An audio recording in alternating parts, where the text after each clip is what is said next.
Alors, si vous le permettez, je commencerai par la naissance, comme il se doit. L'armée allemande, ayant sans prévenir envahi la Belgique le 1er août 1914 et se dirigeant dans un même élan vers la frontière française, le président de l'État français, Poincaré, n'avait pas d'autre choix que de déclarer la guerre à l'Allemagne le 3 août 1914. Et l'armée française, se trouvant en tout point dans un état d'infériorité inquiétant, seule une mobilisation générale pouvait contrebalancer ses faiblesses, à la condition que le pays profond y réponde unanimement et sans la moindre réticence.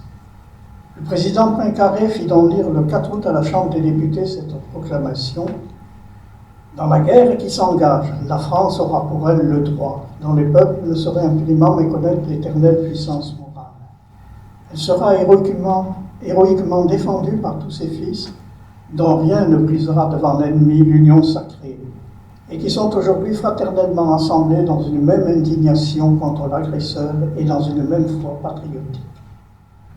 Emprunter à un vocable à connotation religieuse les termes éternel, moral, sacré, fraternellement et foi, utilisés dans cet appel à toutes les forces vives de la nation, constituait d'évidence une affirmation politique du devoir moral des chrétiens à s'impliquer jusqu'au sacrifice de leur vie, s'il le fallait, dans la défense de leur pays, ce qui, venant d'un gouvernement maçonnique et donc viscéralement antithéiste, persécuteur de la foi catholique depuis plus de 2 décennies, ne manquait pas de piment.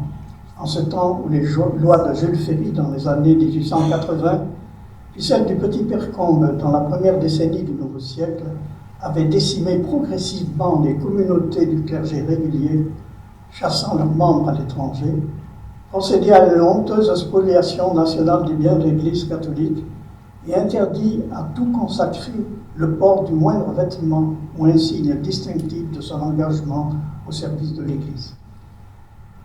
Mais à la menace mortelle que représentait l'invasion de notre pays, le gouvernement a pris conscience de la nécessité absolue de mettre un terme, au moins provisoirement, à ces tentatives d'étouffer les sentiments chrétiens encore vivants dans une bonne partie de la population.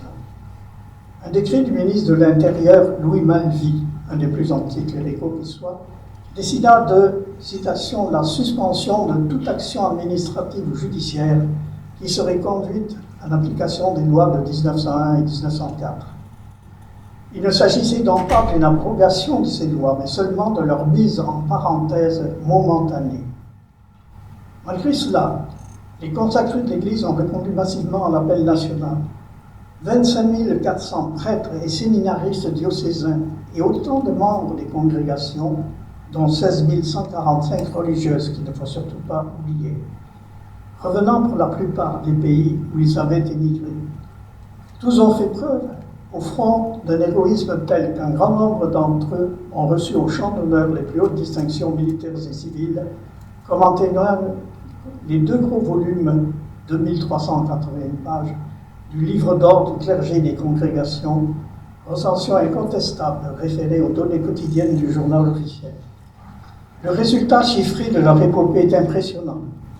Sur 34 723 hommes incorporés, les 25 400 prêtres et séminaristes déjà évoqués, plus 9 323 membres des ordres religieux, 4 820, c'est-à-dire 1 sur 7, sont morts en service commandé, commandant, aumônier, brancardier ou infirmier.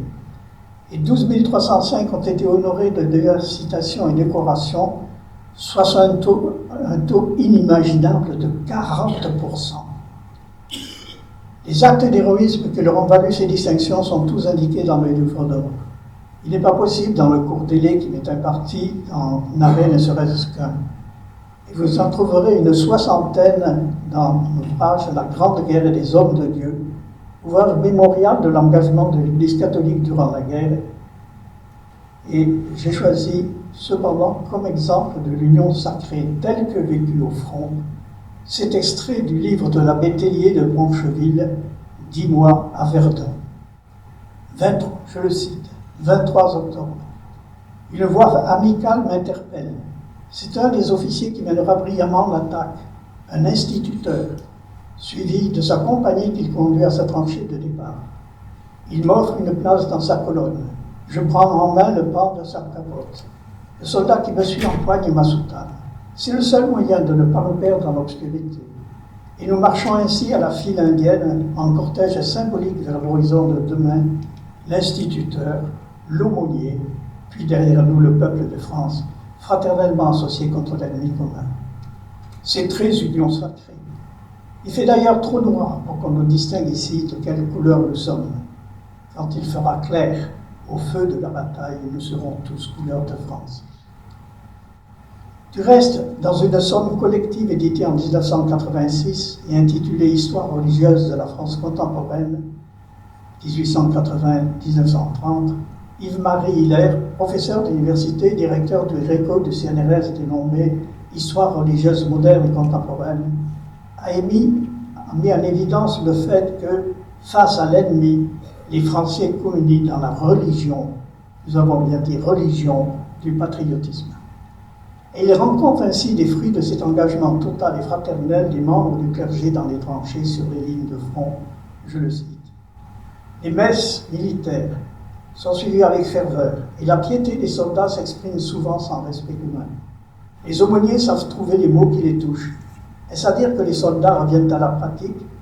En réalité, il faut tenir compte de leur région d'origine. Les Bretons, les Savoyards, les Ardéchois se signalent par leur ferveur. En revanche, dans certaines unités, l'ignorance profonde des troubliers frappe les aumôniers. L'un d'eux observe ainsi la révolution. L'hostilité à l'égard de la religion a presque entièrement disparu. Il n'y a pas de conversion en masse, mais il y a d'assez nombreux retours à des degrés divers. Retour à la prière, retour à la messe, retour au sacrement. Fin de citation. On ne peut donc ni mésestimer l'égoïsme exemplaire de ceux que j'ai été tenté de qualifier les gueules cassées de Dieu, ni sous-évaluer l'impact spirituel qui résultait des témoignages de leur foi, de leur charité et de leur espérance, le tout mis au service de leurs frères d'armes. Mais, dans un de ses plus célèbres ouvrages datés de 1998, Les deux patries, Jean de Vigry, également professeur d'université, n'hésite pas à dénoncer, à propos du nouvel appel gouvernemental à l'union sacrée daté du 28-1914, un piège tendu aux catholiques qu'il commente en ces termes. Oublions, dit le gouvernement, tout ce qui n'est pas la patrie. En fait, oublions veut dire oublier. Vous, catholiques, veuillez oublier la persécution dont vous avez été les victimes. On s'exprime comme s'il y avait aussi, chez les tenants du régime, une résolution d'oublier, autrement dit de renoncer à leurs griefs et à leur politique anticléricale. Ce qui n'est pas le cas. Dans la pensée de ces auteurs, l'union sacrée est en sens unique. Les catholiques doivent faire cause commune avec le régime, mais il est hors de question pour le régime de faire cause commune avec les catholiques. L'anticléricalisme est dans la nature du régime. Il ne peut pas renoncer à sa propre nature, et d'ailleurs il n'y renonce pas. Pendant toute la durée de la guerre, les manœuvres anticléricales continuent. Fin de citation. Le clergé en est-il dupe? Il semblerait que oui, ou alors qu'il ne veut pas le savoir, car pour lui, la patrie est en danger. Et c'est à ce danger-là qu'il faut répondre prioritairement. Ce qu'exprime la formule utilisée par Yves-Marie Hilaire pour résumer la nature et les degrés d'implication des consacrés de l'Église. Je la cite à nouveau. Les Français communient dans la religion du patriotisme. Car elle décrit parfaitement l'exaltation quasi religieuse des curés Sacodo et les sacrifices qu'ils ont offerts sur l'autel de la patrie, autre expression à caractère liturgique également récupérée et sacralisée dans un sens fondamentalement antithéiste par la gauche révolutionnaire. Cette adhésion sans réserve à un programme de prétendu consensus national qui maintient sournoisement le projet de reprendre, le moment venu, la persécution de l'Église, constitue précisément le grief que Jean de Vigry impute aux élites tant spirituelles qu'intellectuelles de la catholicité française du début du siècle. Il leur reproche d'avoir souscrit naïvement au concept républicain de patrie, porteur d'une idéologie révolutionnaire qui leur est funeste et qui, en la circonstance, déifie la nation et exige de ses enfants qu'ils s'immolent sur son autel, à l'instar du sacrifice divin que les prêtres renouvellent sur leur autel canoniquement consacré. De Maurice Barrès à Charles Maurras, Albert Demain, Léon Daudet, René Bazin, en passant par Maritain, Sicari et même Pédy, c'est, dénonce notre historien, toute l'intelligentsia de la droite catholique, à l'exception notable de Léon Blum, qui communie à ce patriotisme mortifère dont on laisse compte dans les officines de la libre pensée, des loges maçonniques et du jacobinisme, un nettoyage en règle des rangs de combattants catholiques, clergés en tête. Il suffira de prendre tout simplement les mesures d'une affectation appropriée au front pour se débarrasser d'eux. Ce n'est pas pour rien que la Lozère catholique sera le département le plus touché par les combats. Qu'importe. Mourir pour la patrie est un si dit de sort qu'on brillerait en foule une si belle mort. Ce vers célèbre du chrétien Corneille, l'agnostique Victor Hugo le complète en paraissant lui conférer une dimension religieuse. Citation: ceux qui pieusement sont morts pour la patrie ont droit qu'à leur tombeau la foule vienne et prie. Mais il le conclut malheureusement par cette formule plus qu'équivoque: entre les plus beaux noms, leur nom est le plus beau. Dans une doctrine de chant des Girondins, le célèbre Roger de Lille, l'auteur de la Marseillaise, en rajoute dans deux vers constitutifs d'un refrain utilisé 4 fois. Mourir pour la patrie est le sort le plus beau, le plus digne d'envie. De ces citations, on peut tirer d'autres conclusions que celle-ci. Mourir pour Dieu est moins beau et moins digne, donc moins méritoire et moins exigible. Et le nom de chrétien est moins respectable que celui de patriote. Il n'est pas jusqu'à Jeanne d'Arc, béatifiée en 1909, qu'il est servi dans ce jeu trouble du pouvoir politique de modèle à un engagement patriotique total, oublié en la circonstance, ainsi que le souligne le Jean Viguerie, des motivations spécifiques et d'ordre divin, c'est-à-dire la désignation du vrai roi de France et le rétablissement de son pouvoir dans ses terres, motivation qui avait justifié l'épopée et le martyre de la sainte patronne de notre pays. L'initiative de l'action française d'un culte joannique au service de la patrie s'est finalement révélée malheureuse car récupérée et détournée de son sens par le gouvernement. Ce fut le mot de Charles Péguy, une indéniable, une insupportable duplicité. C'est dans l'argent. Duplicité évidente quand on sait que le mot d'ordre d'union sacrée est relayé par le président du Conseil, René Viviani. Celui-là même qui avait osé à la tribune de la Chambre le 8 novembre 1906 cet aveu odieux, je le cite: tous ensemble, par nos pères, par nos aînés, par nous-mêmes, nous nous sommes attachés par le passé à une œuvre d'anticléricalisme, à une œuvre d'hérésie. Nous avons arraché les consciences humaines à la croyance. Ensemble, d'un geste magnifique, nous avons éteint dans le ciel des lumières qu'on ne ramènera plus. Se pose alors la question de savoir quelle fut la réalité de cette union sacrée du côté des forces politiques et occultes dominantes dans le pays. À l'arrière, la persistance ici et là de la haine catholique, ainsi que le souligne le professeur Hiller. Le 26 août 1914, le très anticlérical ministre de l'Intérieur, Louis Malvy, s'oppose catégoriquement à l'entrée au gouvernement d'un membre de la droite cléricale, en l'occurrence Albert Demain ou Denis Cochin, alors que le nouveau ministère comprend 9 francs-maçons. À cette inquiétante information, l'historien ajoute quelques paragraphes plus loin que, je le cite, si les catholiques sont représentés au gouvernement brillant d'octobre 1915 par Denis Cochin, les déceptions se succèdent, les divisions et les querelles renaissent face à l'offensive anticléricale d'une gauche inquiète pour la laïcité et majoritaire au Parlement. Denis Cochin démissionne en août 1917.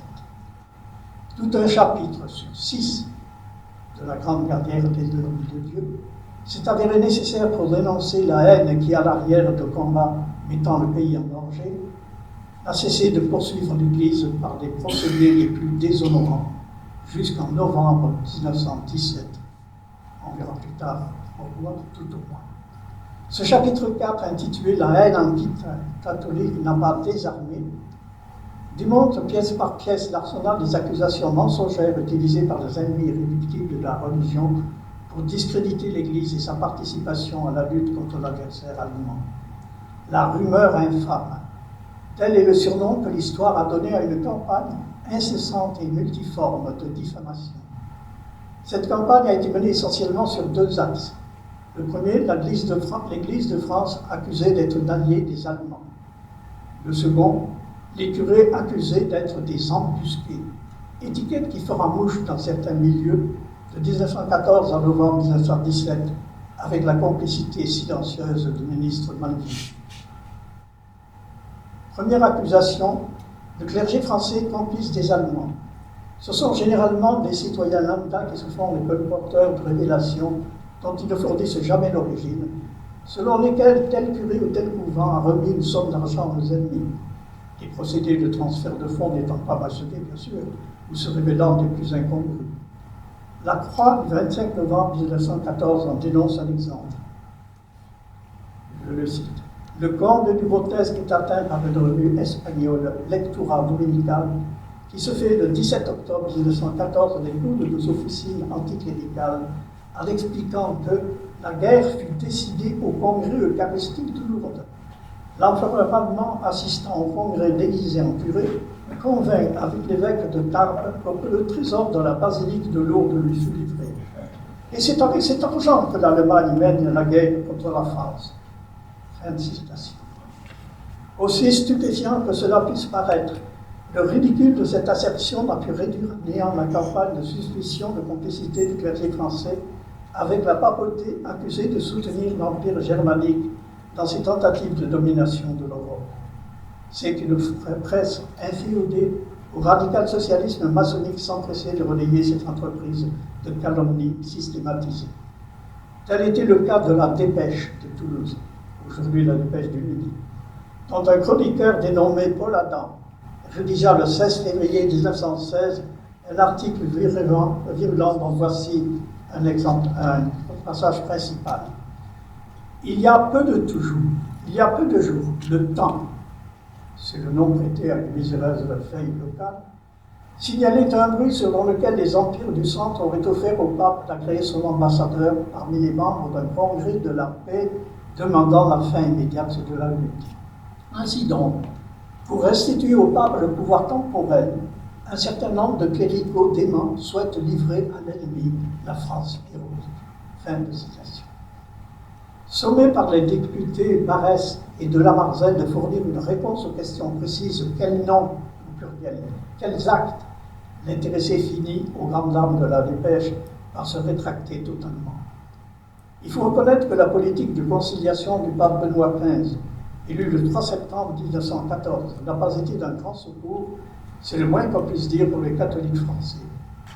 Yves-Marie Hilaire souligne sans phare, je le cite encore, légitimement inquiet du spectacle monstrueux de cette guerre, désireux de placer l'autorité pontificale au-dessus des disputes des belligérants, il réprouve les diverses violations des droits des gens en des termes généraux pour éviter d'avoir à opter entre les versions des faits présentés par les différents adversaires. Mais la neutralité pontificale choque l'opinion française, car elle implique un traitement égal pour l'agresseur, estimé seul responsable de la guerre, et la victime qui combat pour le droit et la justice. Le clergé est persuadé que la France mène une juste guerre, et les catholiques libéraux très patriotes rappellent que le pape n'est pas infaillible ou impeccable en politique, et que tous les documents pontificaux n'obligent pas de la même manière. Fin de citation. Cette position quasi généralisée du clergé français se renforcera quand une nouvelle proposition papale, le 16 août 1917, de l'arbitrage international, et ne modifiera pas pour autant le mental désespérément anticatholique de la gauche restée au pouvoir. Seconde accusation, les curés sont des embusqués. Les colporteurs de la rumeur infâme, souvent qualifiés de boches de l'intérieur, ont eu toutes les audaces. À les entendre, les membres du clergé sous les armes bénéficiaient de privilèges tels qu'aucun de ces incorporés n'encourait le risque de voir sa vie en danger. Cette grotesque contre-vérité fut diffusée le plus largement possible. Elle avait pour elle pourtant le simple bon sens. Comment pouvait-il en être ainsi dans ces temps où la gauche, au pouvoir, détenait toutes les manettes et disposait donc des moyens permettant d'exposer au plus près du feu ennemi les curés sacerdotaux. Et cela ne pouvait arrêter le flot des insinuations mensongères déversées continuellement par des journaux tels que la Lanterne Rouge, la Raison, revue de la Libre Pensée, et l'Éternelle impénitente dépêche de Toulouse. Il n'est pas possible de narrer ici les tribulations qui ont donné lieu à cette campagne, lui opposant les désaveux de quelques courageux préfets. Les protestations indignées de nombre d'évêques, accompagnées de faits et chiffres, les interpellations vigoureuses de députés et les menaces de procédures judiciaires qui ont contraint certains des accusateurs à se récuser piteusement. Mon ouvrage en rend compte de façon exhaustive, n'hésitez pas à vous le procurer. Pourtant, bien que réfutées magistralement, les allégations de cette mafia laïciste n'en ont pas moins abouti, à force d'être assénées, notamment dans le journal L'Humanité, au dépôt début février 1916 d'une proposition de loi présentée par un député socialiste, Sixte Quentin, amendant 2 articles d'une loi de 1905 relatifs aux élèves ecclésiastiques. Cet amendement prétendait affecter désormais d'autorité dans les unités combattantes les séminaristes séculiers et les novices des congrégations. Antérieurement à la loi de 1905, ils étaient versés au service de santé.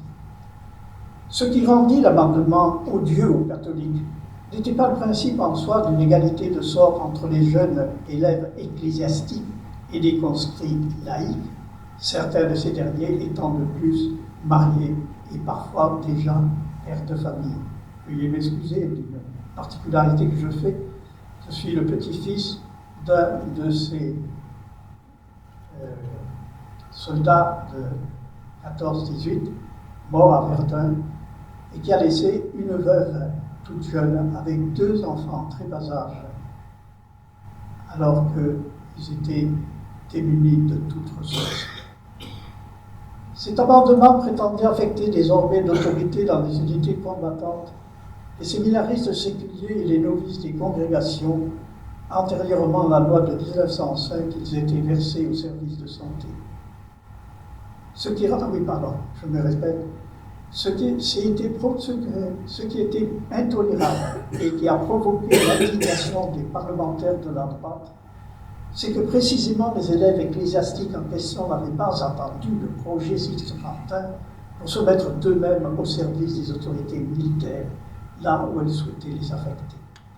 La preuve en est, dans le vote 6 mois auparavant de la loi d'Albiez, du nom d'un député membre de la commission de l'armée, qui avait pour objet d'assurer une juste répartition et une meilleure utilisation des hommes mobilisés ou mobilisables. Cette loi procédait à une révision minutieuse de la situation militaire de tous ceux qui, pour diverses raisons, avaient été dispensés de se rendre au front et qui étaient désignés globalement par le terme d'embusqués. Si les membres du clergé avaient été de ceux-là, M. Dalbiez, inscrit au Parti républicain et radical socialiste, n'aurait surtout pas manqué de le signaler. Or, sa loi, adoptée fait exceptionnel à l'unanimité des 488 votants, le 21 juin 1915, ne porte nulle part mention des évêques ecclésiastiques. C'est tout dire. L'amendement Sixte Quentin était donc en fait un coup d'épée dans l'eau, destiné à se faire le relais au niveau parlementaire de la rumeur infâme. Et d'ailleurs, Sixte Quentin s'est bien gardé de citer la loi d'Albiez dans les entendus de son propre projet. Démenti flagrant. Le premier nom qui apparaît au livre d'or, Abadi Albert, est assorti des précisions suivantes.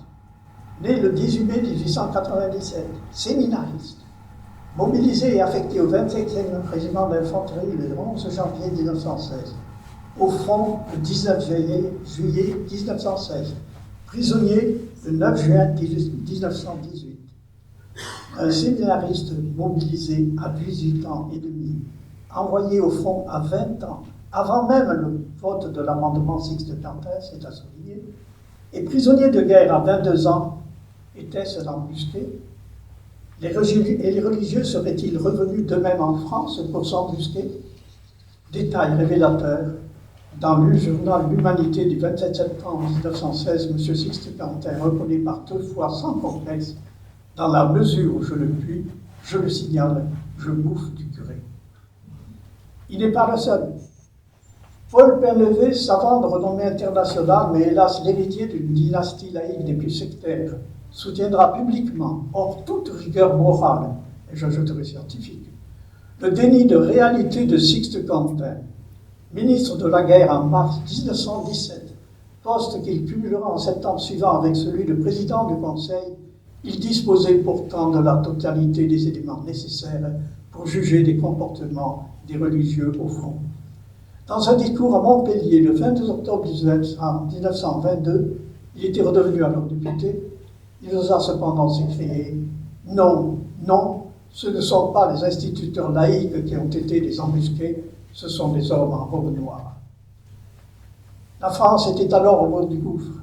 Émeutes dans le Midi tant viticole que minier, diverses tentatives d'insoumission dans les rangs de l'armée, perspective d'une défaite due à des contradictions de stratégie, lassitude de la population du recurement meurtri par les hécatombes de ses enfants, le spectacle d'un appareil politique lui-même déchiré et impuissant à résoudre l'équation de toutes ces impasses. C'est alors que le président Poincaré se résout à faire appel au seul homme susceptible de redresser la situation, Georges Clemenceau. Le Tigre, ainsi qu'il était familièrement dénommé, était un personnage hors du commun, de ceux que l'histoire internationale produit généralement dans des périodes les plus troublées, comme acteur de premier plan, en bien ou en mal. Fils d'un médecin républicain de Vendée, il a été élevé dès sa biographie dans le culte de la Révolution. Député radical, il a mené une vie politique des plus intenses. Athée convaincu, il est souvent présenté comme antithéiste, mais à tort. C'est plus exactement un anticlérical, c'est-à-dire opposé à l'Église structurelle, en raison particulièrement de l'affaire Dreyfus, dans laquelle il s'est impliqué avec passion, mais aussi de l'emprise du clergé sur la jeunesse, notamment de l'Action française, enfin en opposition à la politique de la papauté, celle du ralliement préconisé par Léon XIII, qu'il considérait comme une stratégie hypocrite d'entrisme, celle enfin de Benoît XV, perçue, comme elle a été dit plus haut, comme favorable à l'envahisseur allemand. Mais avant toute chose, Clemenceau est un patriote farouchement ancré dans sa terre charnelle, qu'il déifie un peu à la façon de Péguy. Et la France représente à ses yeux un idéal humanitaire qui ne doit souffrir aucun comportement susceptible d'en trahir la cause. C'est pourquoi il n'hésite pas à s'en prendre avec une violence inouïe à des anciens compagnons de route et non des moindres, qu'il accuse fort justement de contredire cet idéal. C'est cependant avec un autre religieux, le père Daniel Brottier, que Clemenceau, devenu en novembre 1917 président du Conseil et ministre de la guerre, va matérialiser de façon institutionnelle l'union sacrée que réclamait l'appel solennel du 3 août 1914. Excusez-moi, j'ai sauté une part.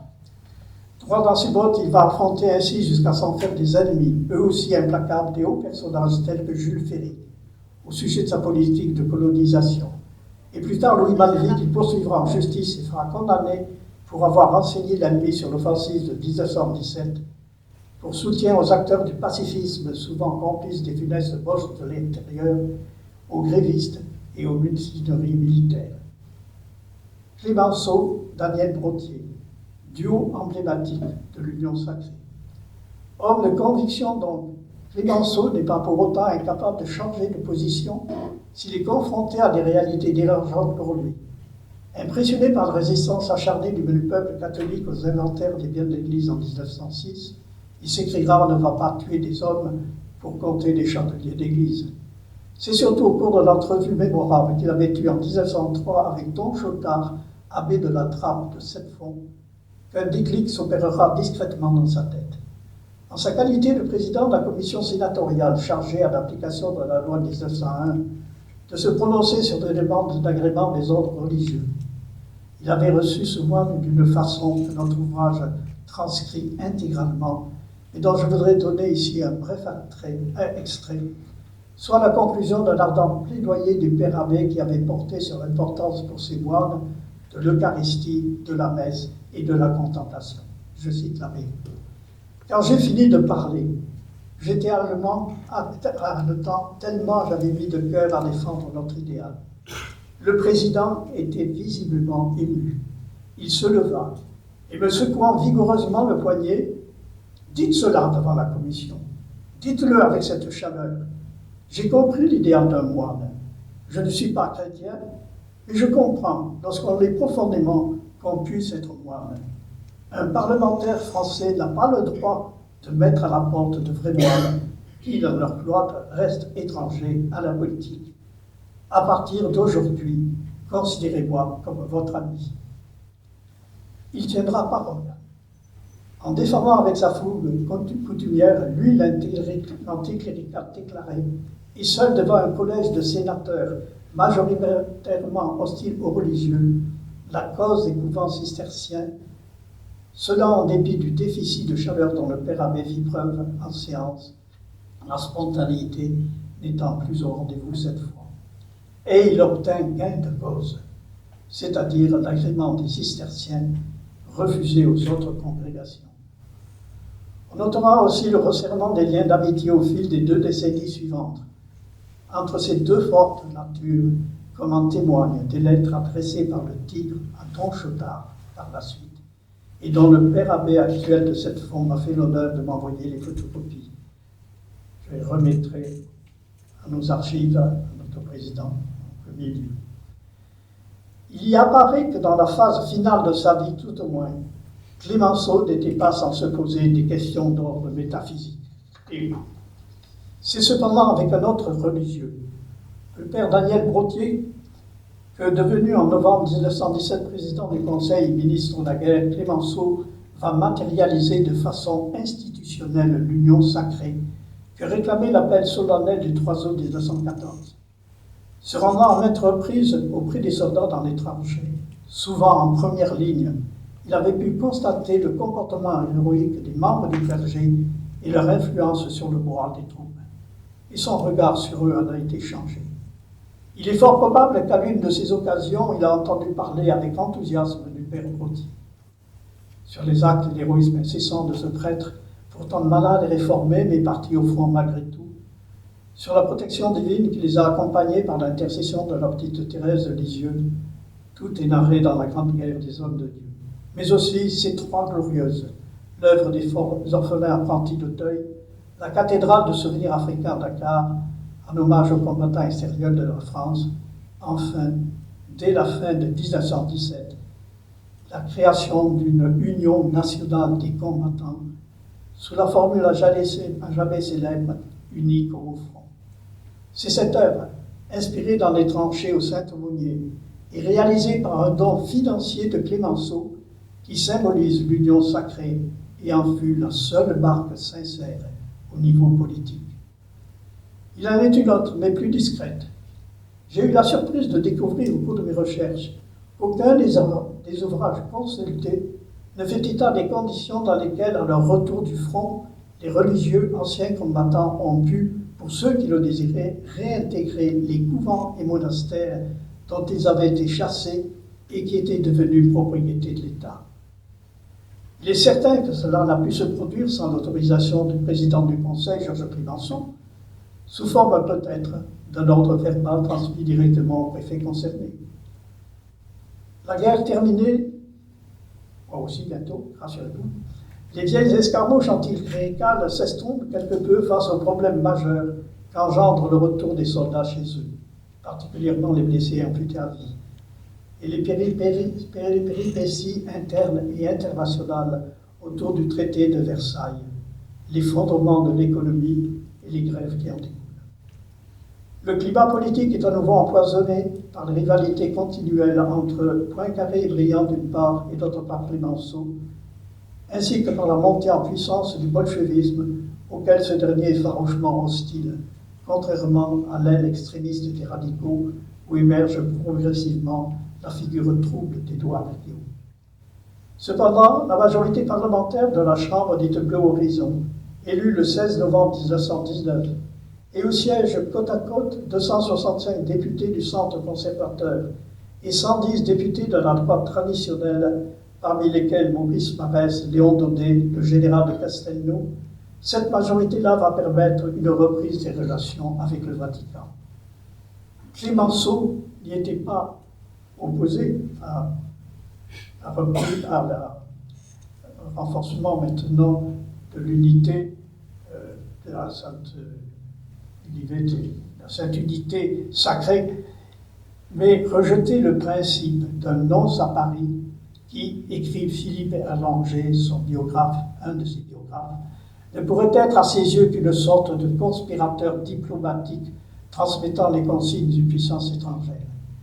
Déjà, et c'est Philippe Erlanger qui écrit encore, il avait heurté beaucoup de catholiques en s'opposant aux cérémonies religieuses que le cardinal Mercier de Paris souhaitait organiser pour célébrer la paix et refusait de rencontrer le cardinal Vico, légat du pape. L'attitude de Benoît XVI pendant la guerre renforçait encore sa conviction. Fin de citation. Cette vieille distinction radicale entre le droit à la vie de foi personnelle et la reconnaissance publique d'une religion lui coûtera cher. Il sera lâché par la majorité des députés catholiques lors de l'élection à la présidence de la République en janvier 1920. Barès sera par contre de ceux qui le soutiendront et il lui gardera sa sympathie jusqu'à sa mort. Par cette défaite électorale, le père Lavictoire, qui avait en tandem avec le père Brottier institutionnalisé l'union sacrée, en a brisé le mythe et donc scellé le terme, sans qu'il l'ait voulu. Et l'accession en 1924 du radical communisant Édouard Herriot à la présidence du Conseil ouvrira une nouvelle ère de persécution des catholiques. C'est donc à bon droit que Jean de Viguerie a dénoncé l'hypocrisie des autorités politiques dans leurs appels répétés à l'union sacrée. Mais il n'en a pas moins commis deux erreurs. La première est de ne pas avoir posé la question suivante. Un pompier doit-il s'interroger préalablement à son intervention sur les causes d'un incendie qu'on le charge d'éteindre? Surtout quand c'est sa maison que menace cet incendie. Et que n'aurait-on dit si les soldats du Dieu avaient refusé de venir au secours de leur pays brutalement envahi? La seconde erreur est de croire qu'ils se sont mépris sur le sens de leur engagement. Non. L'admirable leçon de patriotisme qu'a donnée l'élite catholique de la France a simplement répondu à l'enseignement traditionnel de l'Église. Ce d'autant plus que le président Poincaré s'est bien gardé d'appeler à défendre la République française, mais seulement le sol et le peuple français. C'est une flamme commune. C'est cette union sacrée qui animait en ce sens Clémenceau, Daudet, Péguy. Trois hommes pourtant très différents en termes de spiritualité et de philosophie, vécus par chacun comme une mystique. Le républicain anticlérical, l'intransigeant nationaliste et monarchiste d'Action française, le socialiste chrétien visionnaire. Je laisserai à l'abbé Tellier de Poncheville le soin de conclure. De ceux qui viendront après nous et qui seront dispensés d'être les ouvriers d'une épopée militaire, nous voudrons qu'ils soient, avec le même courage, les artisans de notre rénovation nationale. Et Dieu, qui va bénir les tombes de ces grands Français, bénira la résurrection de notre grande France.